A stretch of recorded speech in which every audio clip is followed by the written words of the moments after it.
భక్తి ప్రేక్షకులకు నమస్కారం. మారుతున్నప్పుడు వాటి యొక్క ప్రభావము ప్రతి వ్యక్తిపై ఉంటుందన్నమాట. ఈ సకల జీవ జంతురాశులపైనే ఉంటుంది.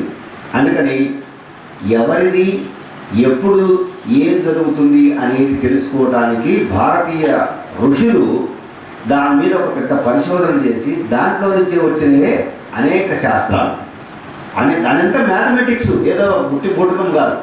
ఇవాళ మన పంచాంగంలో ఫలానా రోజున అంటే ఇప్పుడు ఒక మార్చి నెల ఉంది, 26వ సంవత్సరం మార్చి నెల 3వ తారీఖు నాడు మనకి చంద్రగ్రహణం వస్తుంది అని రాశాడు అనుకుందాం. దానికి ఎన్ని గంటలకు పడుతుంది, పంచకాలం ఎంతసేపు ఉంటుంది, విడుదల ఎంతకాలం అవుతుంది అనేదాన్ని స్పష్టంగా రాస్తాడు. మరి కరెక్ట్గా ఆ రోజు మనకి చంద్రగ్రహణం వస్తూనే ఉంది కదా. ఆ రోజున సూర్యగ్రహణం అంటే సూర్యగ్రహణం వస్తుంది, చంద్రగ్రహణం అంటే చంద్రగ్రహణం వస్తుంది. అంటే అర్థం ఏమిటి? ఖచ్చితమైనటువంటి యొక్క లెక్కల ద్వారా ఏ సమయానికి ఏ గ్రహణం కదలటం వల్ల ఏమి ఏర్పడుతుంది అనేది పుష్కరం. రేపు మళ్ళీ మనకు పుష్కరాలు కూడా వస్తాయి ఈ సంవత్సరంలో. ఆ పుష్కరం ఎప్పుడు ప్రారంభమవుతుంది, ఆ 12 రోజుల్లో పుష్కరం ఎప్పుడు ఉంటాడు, ఆ నీళ్ళ యొక్క పరిస్థితి. మొన్ననే మనకు 2024లో కుంభమేళా జరిగింది. మన ప్రయాగ క్షేత్రంలో కుంభమేళా జరిగింది అని మన అందరం కూడా చాలామంది ఒక 4 చోట్ల జరిగింది కుంభమేళా అనేది. వాళ్ళకు ఒక అర్థం ఉంది, వాళ్ళకు దానికి ఒక కథానికాలు ఉన్న దాని వ్యవహారం ఉంది, లెక్క ఉంది. అదే ఏమిటంటే ఆ అమృతపు చుక్కలు ఒక 5 చోట్ల పడ్డాయని, ఆ 5 చోట్ల పడ్డటువంటి సమయాన్ని బట్టి వాళ్ళు ఏం చేస్తారంటే కుంభమేళాన్ని ప్రారంభం చేసుకుంటారు. సరే, మొన్న ఒక 145 ఏమో కుంభకోణం మనకు చేశారు. ఆ కుంభమేళా జలము ఏ విధంగా మారుతుందని సైంటిఫిక్గా శాస్త్రీయంగా పరిశీలించడానికి కొంతమంది వ్యక్తులు ప్రయత్నం చేసి కుంభమేళా ప్రారంభం కాకముందు ఆ నదీ జలాన్ని తీసుకెళ్ళి దానిని పరిశీలించారు ల్యాబ్లో. కుంభమేళా ప్రారంభమైన దగ్గర నుంచి ప్రతిరోజు ఆ నెల రోజులు పెట్టారు కదా, 2 నెలలు పెట్టారు, సుమారు 45 రోజులు పెట్టారు. ఆ 45 రోజులు పరీక్ష జరిగింది. మళ్ళీ దాని తర్వాత మరుసటి రోజు కూడా, అంటే ఈ రోజు కుంభమేళా అయిపోయింది అని చెప్పిన మన మహాశివరాత్రి నాడు అయిపోయింది.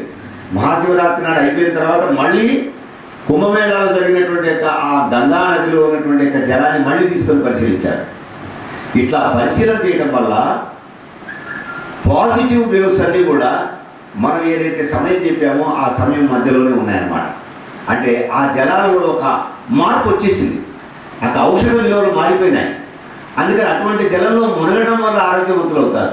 అందుకని మరి వాళ్ళ పిచ్చివాళ్ళ సన్యాసులు కొన్ని వందల సంవత్సరాలు వాళ్ళు తపస్సు చేసుకుంటూ ఆ హిమాలయాల్లో ఉంటూ తపస్సు చేసుకుంటూ వాళ్ళందరూ కూడా ఆ సమయానికల్లా అక్కడికి చేరుకొని ఆ 45 రోజులు కూడా అక్కడ మరి కుంభమేళాలో ఉన్నారు అని అంటే ఇదంతా ఎవరి చేత నిర్ణయించబడుతుంది? ఇదంతా కూడా అంటే పండితులు ఆ యొక్క గమనం ఏ విధంగా ఉంటుందనే దాన్ని భారతీయ సనాతన ఋషులు దానిని ఏం చేశారు అంటే ఒక పద్ధతిగా లెక్కగట్టి మనకు అందించారు. ఆ అందించినటువంటి యొక్క అద్భుతమైనటువంటి యొక్క గ్రంథమే మనం పంచాంగము అంటాం. పంచాంగం సాయంత్రం వరకు అంటే ఉదయం నుంచి సాయంత్రం వరకు పంచాంగంలో మనం ఏం చేస్తాము? ప్రతి విషయాన్ని తెలుసుకుంటాం అన్నమాట. మన ఇంట్లో ఇవాళ ఒక పిల్లవాడు పుట్టినా, ఒక అమ్మాయి పెద్ద మనిషి అయినా, లేదా ఒక వివాహమైనా ఆ క్షణాన్ని బట్టి వాళ్ళకి ఏం మంచి జరుగుతుంది, ఏం జరుగుతుంది, దానికి పరిష్కార మార్గాలు ఏంటి, అవన్నీ కూడా పంచాంగం వివరిస్తుంది. అందుకే కదా మనం నీ పుట్టిన సమయంలో నీకు ఈ నక్షత్రాలు బాగలేదురా బాబు, నువ్వు ఇవి చేసుకోవాలి, ఈ పరిష్కారం చేసుకుంటేనే నీకు నీ కుటుంబానికి సంక్షేమంగా ఉంటుంది అని అయ్యగారు చెప్తారు.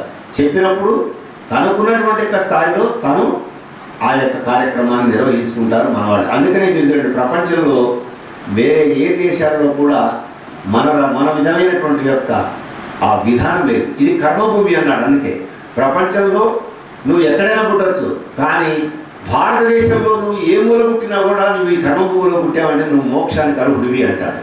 మనకున్నటువంటి వేదాల్లో చెప్పకూడదు. అందుకని మోక్షానికి అర్హులు ఎవరు అని అంటే మనకున్నటువంటి యొక్క భారతదేశంలో ఏ మూలలో నువ్వు ఎవరివైనా సరే పుడితే చాలట, పుడితే నువ్వు మోక్షానికి అర్హుడి అవుతావు అంటాడు. అదేవిధంగా కాశీలో మరణిస్తే అంటాడు, కాశీలో మరణిస్తే తారక మంత్రాన్ని స్వయంగా శివుడే వచ్చి చెవిలో ఊతాట. అందుకని కాశీలో మరణించినటువంటి వాడి యొక్క చెవి, కుడి చెవి పైకి ఇట్లా లేస్తున్నాడు, చనిపోయిన వాడి చెవి. మామూలుగా చెవులు రెండు కామన్గా ఉంటాయి కదా మనకి, ఈక్వల్గా ఉంటాయి, కానీ ఒక చెవి పైకి సాగినట్టుగా పైకి లేచుంటున్నాడు. అంటే మరి అక్కడ తారక మంత్రం అంటే ఏంటి? తారక మంత్రము కోరిన దొరికిన తండ్రి నీటికి రామ అని చెప్పి మనకు కంచెర్ల గోపన్న గారు పాడారు. ఆయనే మనం రామదాసు అంటున్నాం మనందరూ కూడా. రామదాసు కీర్తనలు అంటూ ఆయన కంచెర్ల గోపన్న గారు, ఆయన భద్రాచలంలో దేవాలయం కట్టినటువంటి ఆయన. తారక మంత్రం అంటే ఏంటి? శ్రీరామ రామ రామేతి రమే రామే మనోరమే సహస్రనామ తత్తుల్యం రామనామ వరామి.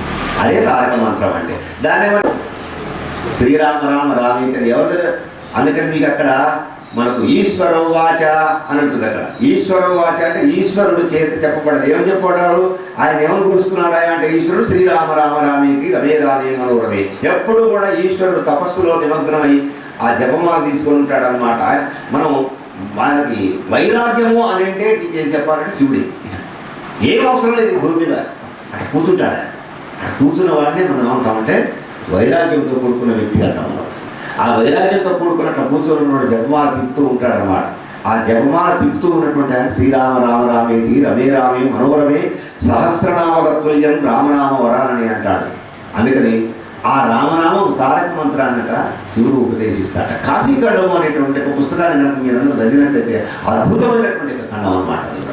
తెలుగులో వచన రూపంలో ఉంది, అనేక రూపాల్లో ఉంది ఈ కాశీఖండం. అసలు మనకు మూలం ఏంటి, ఆ చరిత్ర ఏమిటి, అసలు ఇదంతా ఏమిటి అనేది మొత్తం దాంట్లో మనకి చెప్పుకుంటూ పోతుంటాడు అనమాట. అందుకని కాశీఖండం అనేటువంటి ఒక అద్భుతమైనటువంటి గ్రంథం ఉంది. దాని అందరూ కూడా మనం చదవాల్సినటువంటి అవసరం ఉంది.